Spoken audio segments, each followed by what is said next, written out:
Dinner shift, shift, shift, shift, shift, shift, shift. Dinner shift. Andre TV here from DriveOnMama.com, coming to you on a Sunday. It is currently 6:35 p.m. We have taken our first order of the night. We are picking up on DoorDash 1025 for 2.1 miles. We're going to I'm Eddie Kano.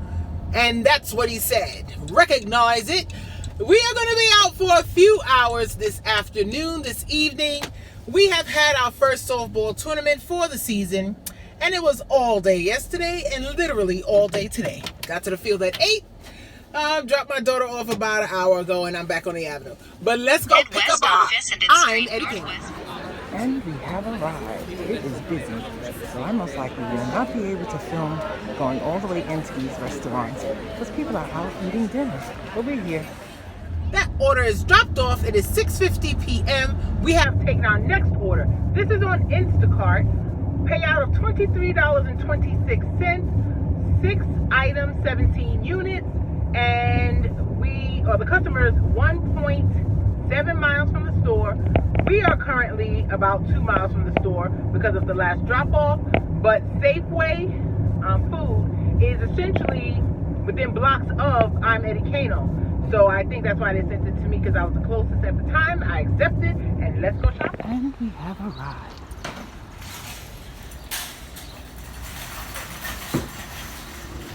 Now it is 7:38 p.m. We have dropped off the last order for Instacart back on the avenue.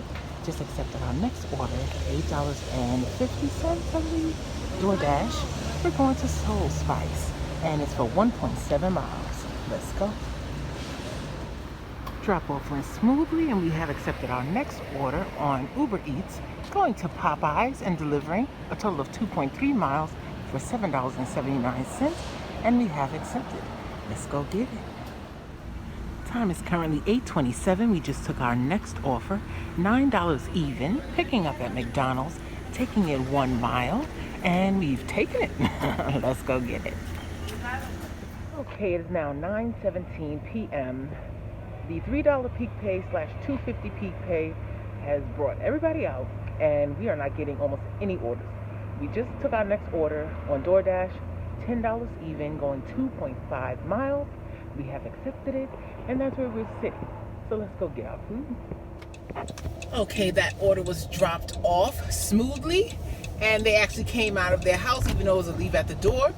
And I don't know what goes on nowadays, but that person was mighty baked, and she seemed like a teenager, and her little brother was coming in, and I asked him to confirm the number because it's dark, and he confirmed, and she took the food. But she's not the parent, and the parent was in the house where I could see in the back. Is it okay for you to let your children get baked now? Huh? Anyway, not my kids. So we are at Giant. We have taken a $12.40 Instacart. We are getting 2 items and delivering it 0.4 miles. Some half and half and some skinny girl popcorn. Let's go get it. We have our half and half and our popcorn. Now let's deliver. Okay, that drop-off went smoothly, and there was a promotion today on Instacart. If you completed 3 batches, you were guaranteed at least $40. Now, I did a batch last night that was right at midnight, right after midnight, so that counted for today. And then the 2 that I did today, I qualified for the 40, so they gave me $11 on top of what I earned for the 2 batches today. And we are back on the avenue. I am not going to be staying out much longer. I am tired, and it is slow. If it's busy, then you don't have time to think about it. You're not sitting there and you're not feeling it. But it is not busy, and yeah, I need to rest. So we'll see if we get something in the next 15 minutes. If not, we'll be taking our tails home.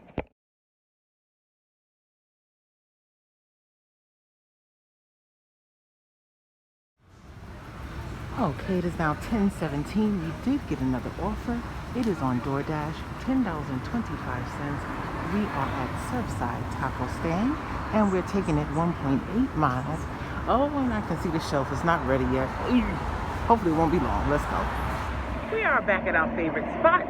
Our next order, DoorDash, 2.1 miles, $7.75. And there's been a change of plans.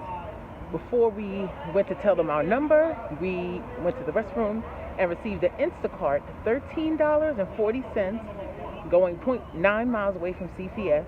Currently, we're about a half mile from CVS. We are going to take that instead, picking up one item only and delivering. Plus, this is most likely going to be the last order. Not that I'm too tired, but I can see how many Instacart batches are coming through already. There is a 24-hour Giant in Bethesda, Maryland, and people order from there all night long. And it is going off like crazy. And Instacart is having a promotion tomorrow where you're guaranteed $92. Excuse my hand. You're guaranteed $92 if you do 6 batches, or $90 for 6 batches.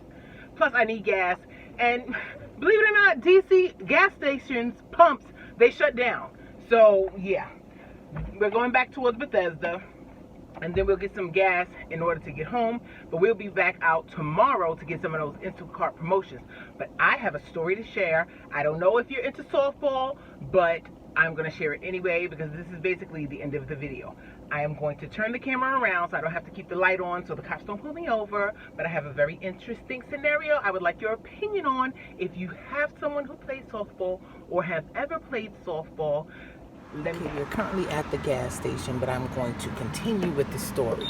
So, I don't know if you know about the third dropped strike rule or drop third strike rule, but essentially what it says is if your catcher doesn't cleanly catch the third strike, if she bobbles it, if it touches the ground before she catches it,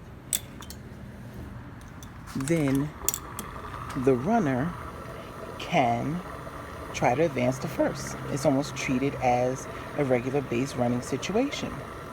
So that only happens if your catcher doesn't cleanly catch the third strike. So let me paint the scenario. It is 2-1, down 2-1, and I'm only putting $10 in here. It's $4.95. I just need to get home. Where I live, it is $4.39 or $4.49 that I can get it for, and this is $4.95. So we're stopping this, and we're gonna go to the car. Okay, I'm gonna paint the scenario. We are down 2-1. We have a runner on first, a runner on third, and the batter currently has 2 strikes. We just need one more strike to end the inning. Our pitcher throws a strike. Our catcher catches the strike. Our catcher holds the ball up in her glove to show them that she has it. Waits for them to state strike, and then the batter turns and walks off towards the dugout because she can't run because it wasn't bobbled and it was her third strike. The coach of the, not only the batter does she walk to the dugout, but so does the runner on first and third. The coach tells the runner to start running the bases. They didn't tag you. We didn't hear it, but that must have been what he told her because she came back out and started running the bases. Our coach sees this and tells the girls, the pitcher and the catcher, get back on the field, get your glove, ball, get back on the field.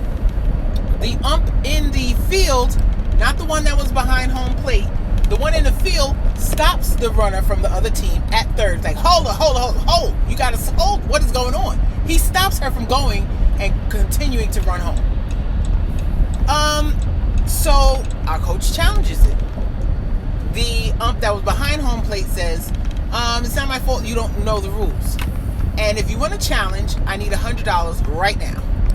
Our coach whips out the $100. This starts a process that takes about a half an hour where we're finding the rules online, getting the section and the numbers to give to them, finding out in the rules that we can't use video evidence because, of course, we're parents. There's somebody who has it on film showing our player clearly catching the ball cleanly. They call the head of it all down to make the final call. We tell him the rules, what section. They go and get the paper book. They read the rules. And then he decides, this is not a rule that can be challenged by our rules. This is a judgment call and cannot be challenged. It stands. So what happens to the girl on first and third, you ask? Oh, they get automatic runs, even though they left the field. And what happens to the batter?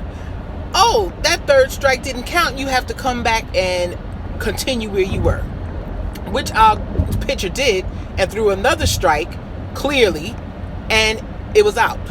So now, instead of down 2-1, we are down 4-1 because they left the field and came back and ran because our catcher didn't tag her on a clean catch because it was third strike.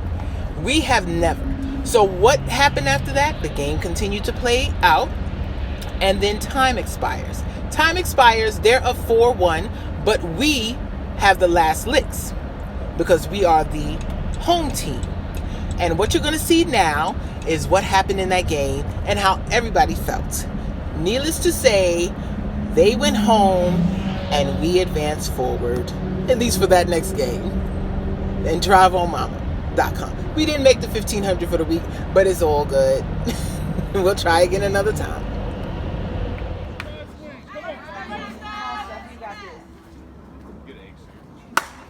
There you go. Go. It's gone. Go. Yes!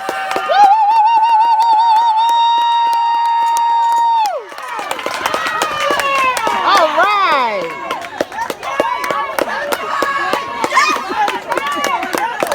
Grand slam, baby.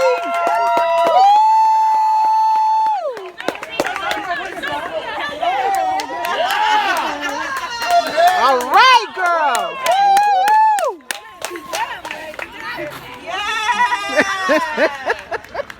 Yeah.